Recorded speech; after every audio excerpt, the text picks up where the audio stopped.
All right, so I don't like studying, you don't like studying either, so let's get this over with fast so that way you can understand everything quick and either you can go study more topics or you can just chill for the rest of the day.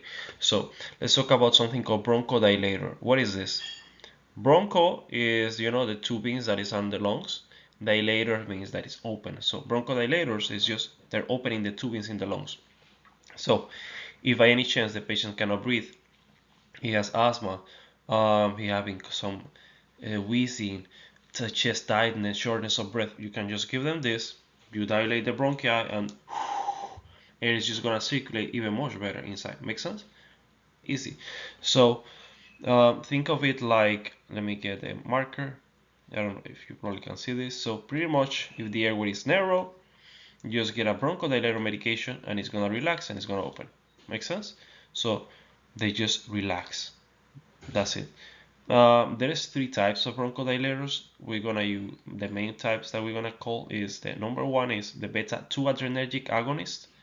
Beta 2, I need you to think that two lungs. That's why we call it beta 2. Because the beta 1s are for the heart, because we have one heart. One heart, beta 1. Two lungs, beta 2. So beta 2 adrenergic agonists, they just open the airway fast. They're really fast, they're good. So anticholinergics, they open the airway, but they're also gonna dry the whole body. Just also remember, just anti is like bad stuff, anti like the villain. So anti, they're gonna dry. They're not perfect. And methylxanthine, the only thing that you need to remember of this pretty much is theophylline. So this is less common. The reason why it's less common, you probably don't hear too much about it, is because there is a high risk for toxicity. Okay, so stay with me and let's start moving one thing at a time. All right, beta 2 agonists. I already told you, bro. There is beta 2 is two lungs. So that's why we call it beta 2. Beta 1 is the heart. So pretty much you need to remember SABA and LABA. What is this? Short acting broncho beta agonist, sorry, and long acting beta agonist. Short is S, long is L.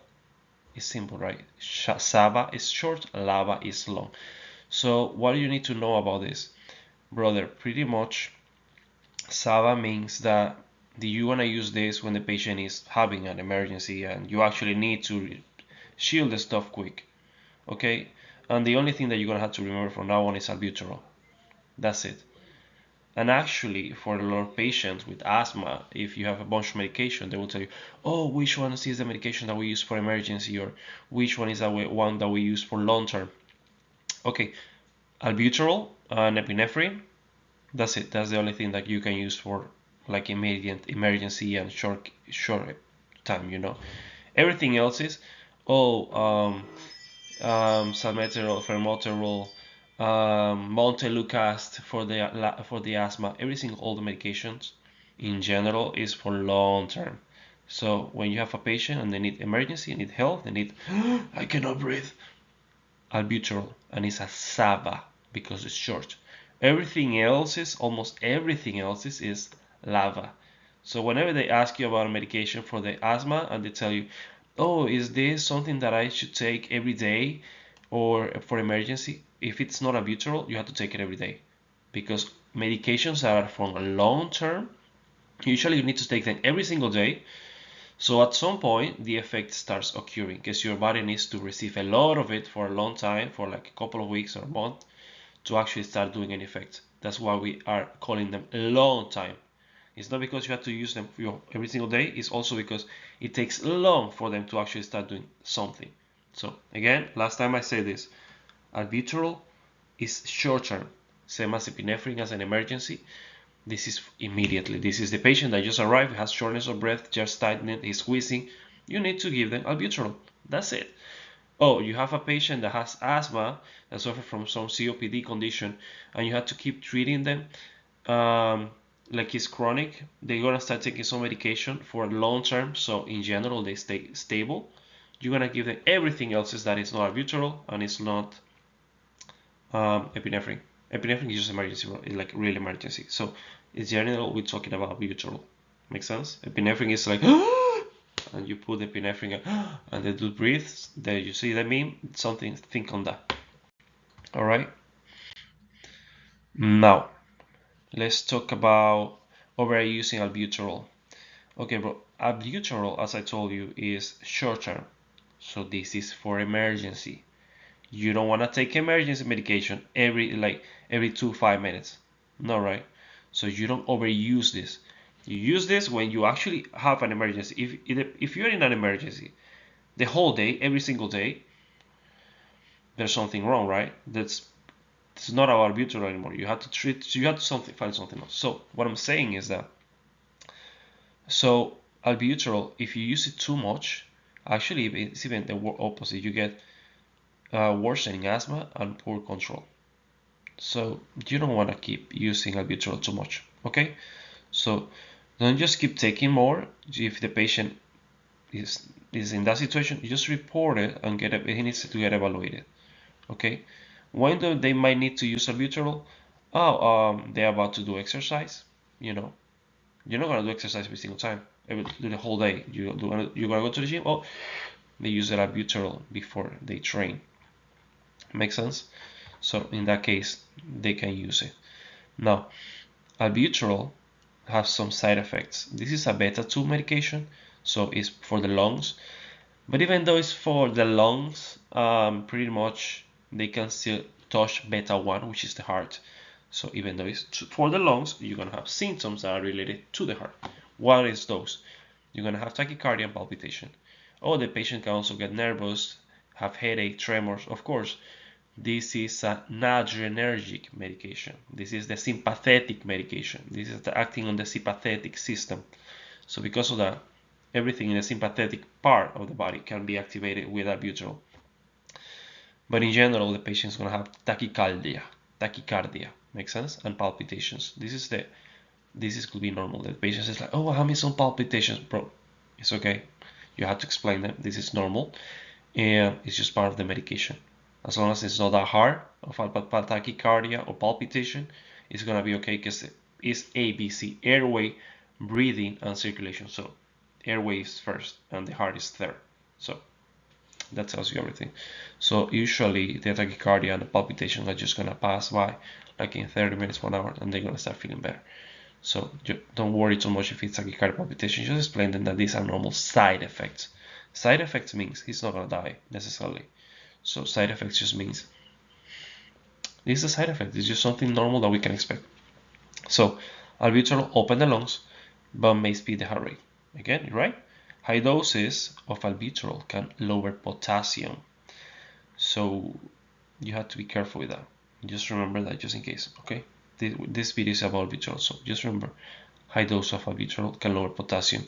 So if this can affect the lungs, and also in nursing school they will always tell you assess first. So if you're gonna give something for the lungs and it can affect the heart, what do you assess?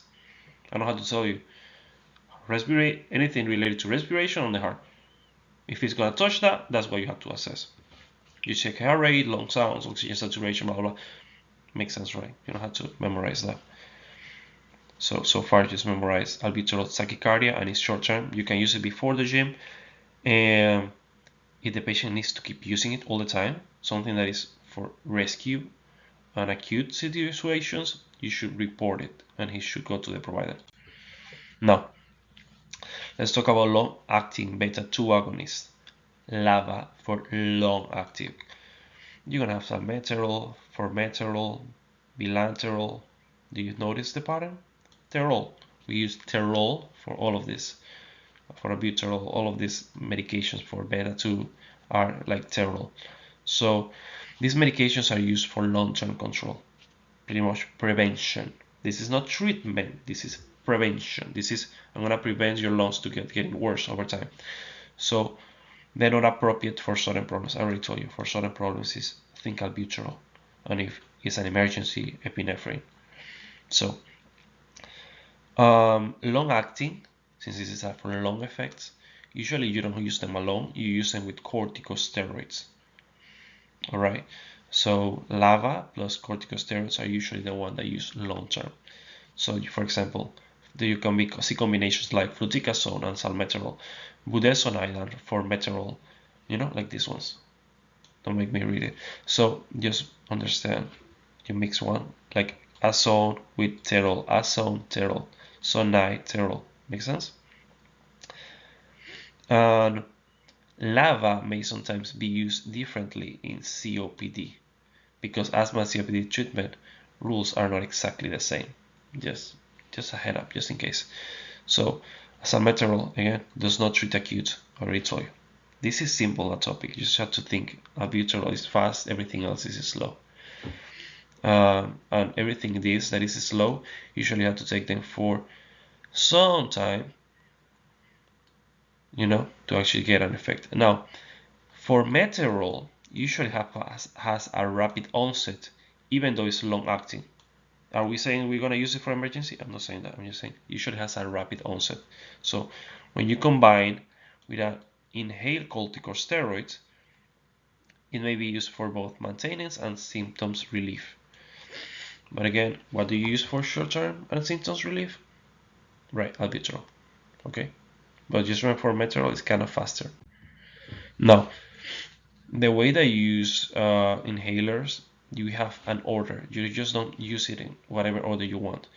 So in general, they will tell you to follow like this: bronchodilator first, and then corticosteroids.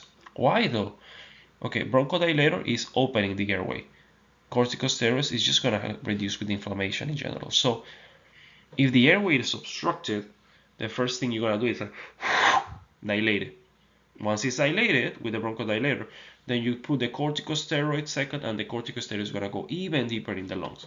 Because imagine this is the lung, if this is pretty much obstructed here. Do you think that if you give corticosteroid first, the corticosteroid is gonna arrive to every single part of the lung? No, right? So that's why you give first albuterol.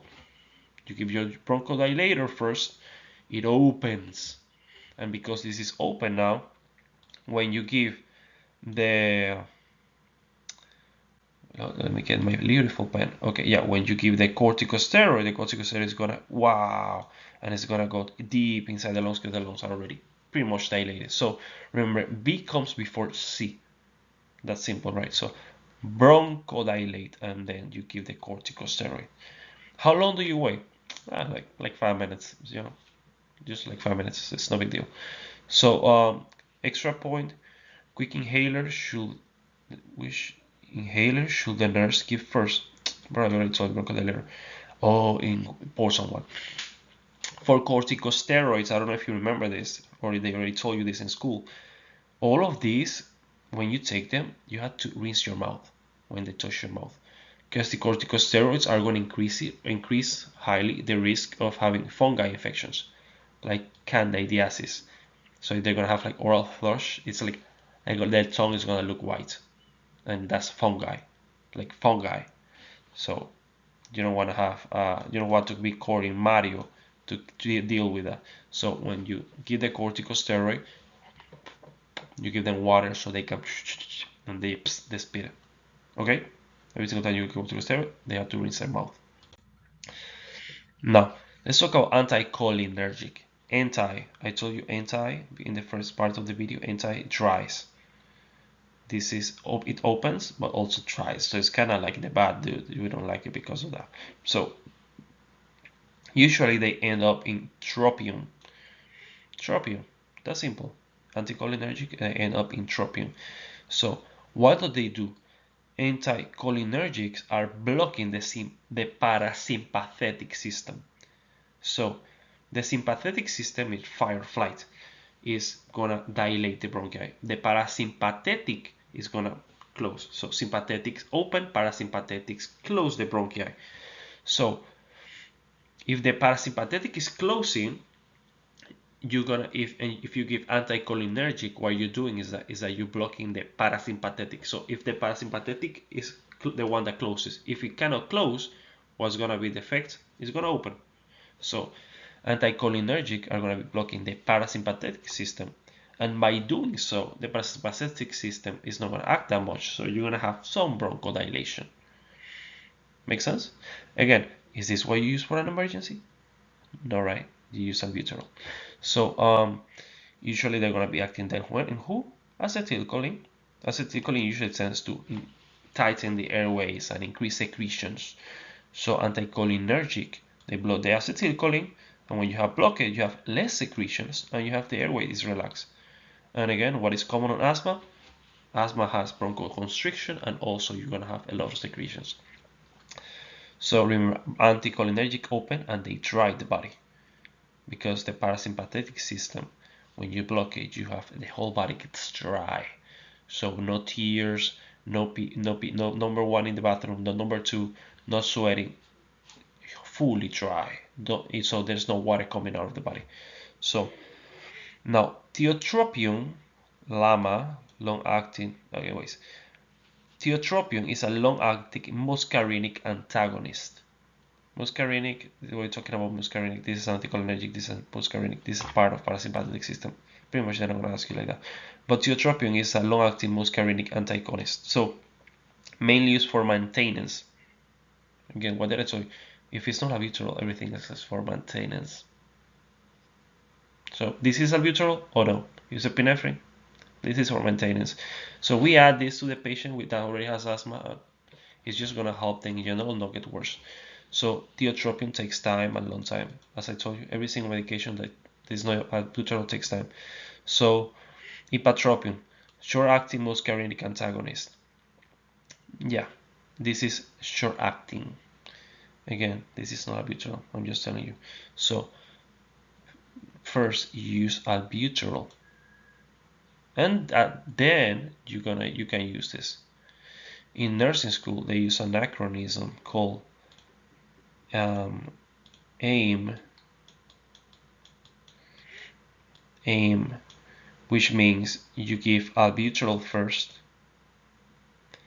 and you can give the ipratropium after. Makes sense? So albuterol is always first.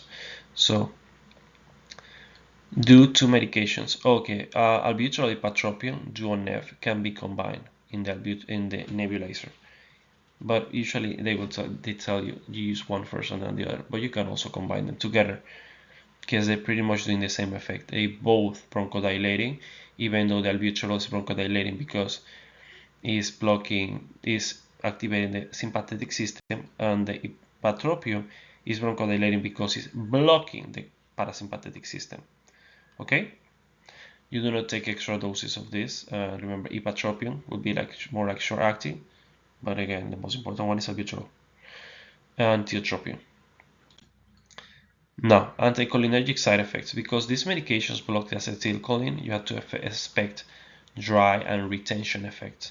So you're gonna have dry mouth, throat irritation, bitter taste, constipation, blurred vision, urinary retention. They're dry. So the patient just gets dry, it's difficult to pee or gets anything out. So what do you teach the patient? The worst thing is they're not gonna get fully dry if you give them normal medication, but usually they will have some dry mouth. This is the most common one. So you just give them some fluids, practice some good old hygiene. You can give them sugar-free gum. Again, if you are masking, it's pretty much you have more saliva and it's kind of help them. Avoid spraying the medications into the eyes. Yeah, that sounds obvious. Okay, so use case now if the patient has narrow angle glaucoma, benign prostatic hyperplasia, bladder obstruction, difficulty urinating, so anything that is like obstructive, you have to be careful with this, because these medications that are drying and retaining are gonna be bad for these patients. All right, now let's talk about theophylline. The reason why you probably don't hear too much about it is because this is toxic. It's a methylxanthine. It's easy to remember because xanthine is like kind of theophylline. So these medications are going to relax the airway, so they work like bronchodilators. We use them less commonly, as I told you. Why? Toxicity. What does toxicity looks like? Toxicity will be any kind of symptoms that you see. When it comes to theophylline, and I already told you it's toxic, and in nursing school in general, when I tell you a medication is toxic, just remember that it's toxic. So with that, what I'm telling you is as soon as you see symptoms, and the symptoms are saying any symptoms that is not pretty or looks weird, you can say, oh, that's toxicity, we have to stop this medication right now. That's it. So if you hear nausea, vomiting, headache, you don't have to memorize them. Whenever you hear something bad in a patient that is taking already theophylline, which is toxic, just think immediately, oh, toxic reaction, let's go to the provider. In general, it's like that. But again, if you want to read it, you can read it, kind of remember it, memorize it if you want, just memorize it. So severe will be seizures, persistent vomiting. You don't have to memorize it. So if you want, but because it looks obvious. So monitor and teach regular blood tests to monitor the levels. Any medication that is toxic, you want to check the blood levels all the time to see if you have in the therapeutical level, which means the amount of medication in the blood is the appropriate proportion. So in general, it's 10 to 20. Easy to remember. You don't have to remember this probably. Just remember 10 to 20 theophylline. Okay? Now, caffeine is a type of methylxanthine. Because of that, you cannot mix caffeine and theophylline. If you mix it, you have to be careful with the limit. So I don't know you, but I prefer eliminating all of these rather than being careful with the limits. So the idea is that if you mix methylxanthine, a methylxanthine like caffeine with another methylxanthine like theophylline, everything is gonna go up. Heart rate. Just think the effect of caffeine. Everything is gonna go up. You don't want that for your patients. You don't want your patient with headaches, rapid, or any risk for intoxication, which is that's what is going to happen if you give them too much caffeine with theophylline. When I say caffeine, I also refer to stimulants, so be careful with stimulants and this. So also smoking increases theophylline breakdown, so the body removes it faster. So if the patient suddenly stop smoking, that can lead to toxicity. Oh, what? Yeah, unfortunately, so you have to be careful with that. Now, so you have to, what? Just check the blood levels on the lab. Now, other factors that can increase theophylline levels are fever, liver disease, heart rate, certain medications, anything that pulls the body up. Now, any major changes in the body can affect theophylline. So the only thing that you have to memorize is just check the damn labs once in a while, or like, check the labs. Now, rescue medications. Albuterol works quickly, used for sudden symptoms, are short-acting beta-2 agonist. Albuterol. Maintenance. Everything else is right. So, salmeterol, tiotropium, theophylline, all of these in general we use them for long term, for maintenance in general. Theophylline again, high risk for toxicity. You have to monitor blood. Tiotropium is anticholinergic, so it dries. Okay? These are not rescue medications. Rescue is albuterol. So final recap. Hope, just in case, hope you like this. Let me know if this format is good for you. Also, I'm not a nurse yet. I'm a nursing student, so I'm just helping you with the way I learn it to learn it faster. So I'm not saying that this is science. I'm saying that this is the way I learn it, and the way I can pass my test, and I can understand better things, and I can learn more stuff faster. Okay, so sometimes oversimplifying helps a lot for nursing. Okay, so albuterol. I already told you, bro. They can give you heart attack, like palpitation, tachycardia. Sorry, you know what I mean. And it's fast acting. It's emergencies. Iotropium, short acting anticholinergic, commonly used for COPD, may be combined with albuterol. Okay, so theophylline, safety, toxic. You have to check blood levels.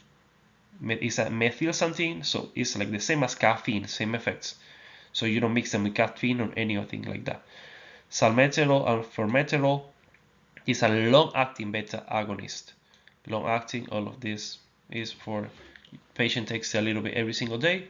So in the long term, they have less chances to go back to having attacks or crisis. Tiotropium is a long-acting anticholinergic used for maintenance. All of this is maintenance. Again, when they say maintenance, that doesn't mean rescue. It's usually separated. So SABA, short-acting beta agonist, albuterol, rescue. LAVA, long-acting beta agonist, salmeterol, formoterol, maintenance. SAMA, short-acting muscarinic agonist like ipratropium, short-acting, often combo. So Ipratropium is the only one that you sometimes mix with albuterol. Remember, as some corticosteroids also you mix them. But the SAMA would be another bronchodilator. Albuterol and SAMA are the two bronchodilators, okay, that you're using for emergency. But ideally is albuterol. Theophylline long-term control and monitoring, okay? So usually I said this, I hope it helps you. Leave some comments below and let me know if you like this format of video or if you want me to do like the other format that I was doing.